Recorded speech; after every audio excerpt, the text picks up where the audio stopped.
I feel like we've been asking Fee about the MVP, Lan about Defensive Player of the Year, Jess and T for Sixth Player of the Year. Yeah.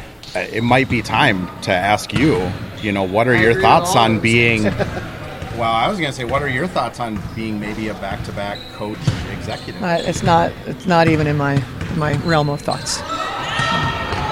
What do you think of, 18 months ago, this roster was kind of overlooked, and now a lot of the pieces of that roster are, all WNBA players, award winners. Just how proud are you of this group kind of coming together and doing that? Super proud of them because we've gotten better, from where we started in 2024, and I think they had a belief in themselves of what they could do, and then you got post-Olympic break last year, and the team really took off. Only lost a couple games the rest of the way until the playoffs, and then came back even better.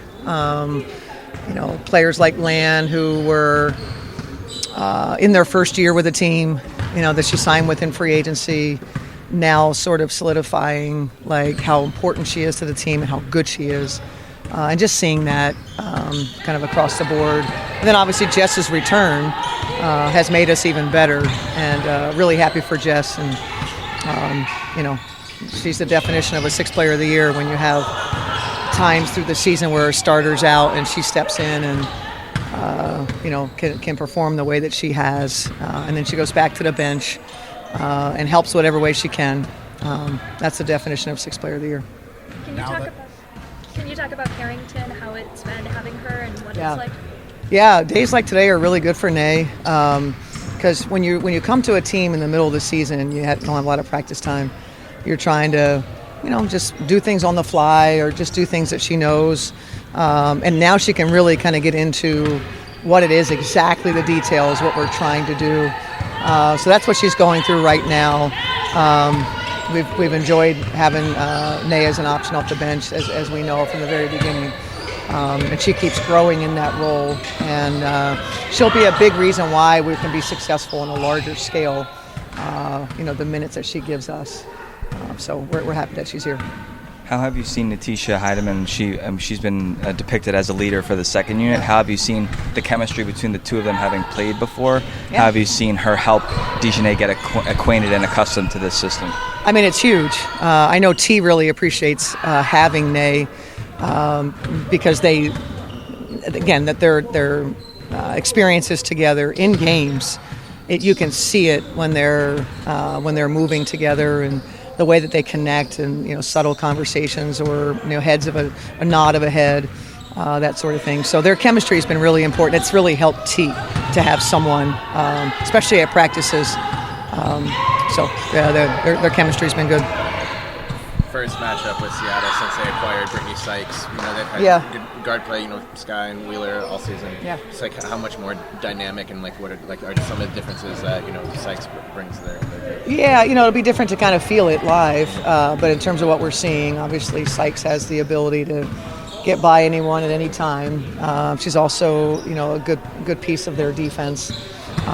Gives them more depth. That Wheeler's coming off the bench. So. Sykes is a good player, so it was a good addition. Can you talk about Nafisa having her off the bench and what it's been like in her recovery, how it went? Having her back. Yep. It was great. I think for Fee, she was obviously excited to play, excited to get back to things. Fee has this ability that you don't know what to expect. And honestly, going into the game, the expectations were kind of like knock the rust off. It may take a little bit. That was her version of knocking the rust off. That's Fee. That's how Fee is. She just knows how to play the game, regardless of what the situation is. And coming back when the intensity right now in our league is really high, and to perform as she did, she's special. I'm kind of assuming you've watched that film back. How remarkable is it that she just can come in not playing for 3 weeks and be kind of that dominant from the jump? That's how natural I think it is for Fee. That it doesn't take a lot of reps. Some players need reps to kind of get back into the flow. She doesn't need reps. She can get her catches in places that she likes.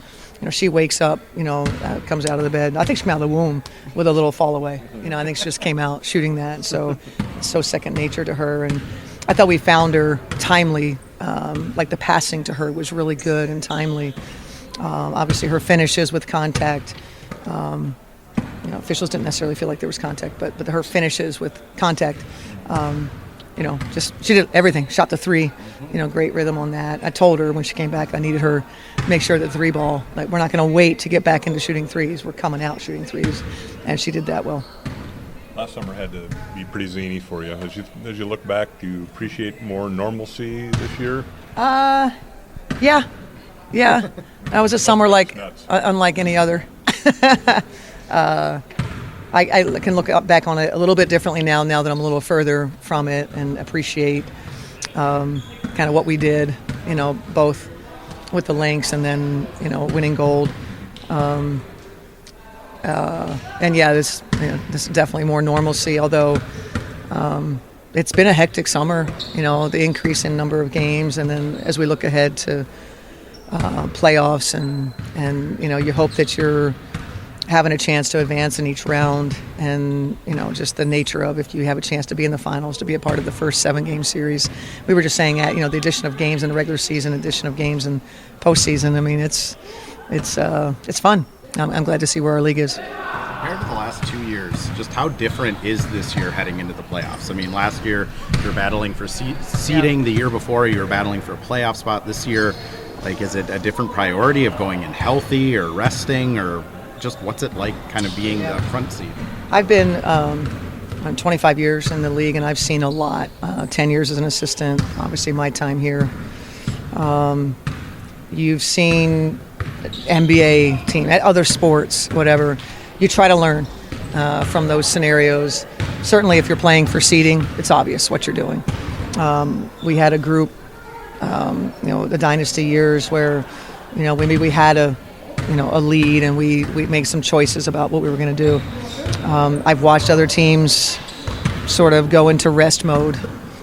2001 comes to mind. The Cleveland Rockers ran away with the league, and then the Charlotte Sting, where I was, we eked in fourth, and we beat them in the first round. So the balance of, we want to keep our edge and ready to go, and obviously we want to go into playoffs healthy. So it's definitely a delicate thing to consider, even as we practice.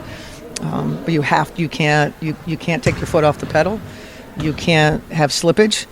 And so all those things will be on our minds each day that we prepare.